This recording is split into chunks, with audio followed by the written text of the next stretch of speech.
Malam ni sebelum tidur, jangan lupa share video ni, repost video ni, copy link masuk dalam grup, sebarkan video ni sebanyak yang mungkin. Rugi sangat siapa yang tengah tengok video ni, dia tak share video ni, dia tak repost video ni. Weh, kenapa rugi pula Ustaz? Yalah, kita nak ajak semua orang yang ada dekat luar sana datang dekat video ni sama-sama. Sama-sama kita ingat kepada Allah. Oi, takkan tak dapat pahala kot ajak orang ingat Allah. Tapi Ustaz, saya ni bukan orang yang baik. Yalah, kita bukan orang yang baik lah, kita nak dapat pahala ajak orang ingat Allah. Okey, tak payah tunggu lama. Dalam video ni kita sama-sama nak beristighfar. Hari ni kita buat dosa kan? Dah istighfar ke belum? Dah minta ampun ke belum? Apa? Belum? Oi, tak mau macam tu.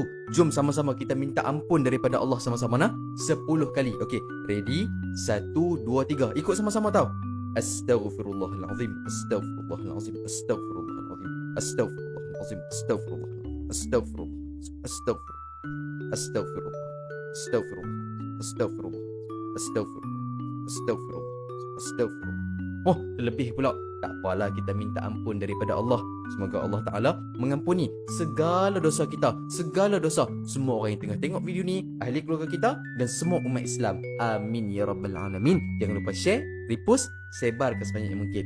Mantap.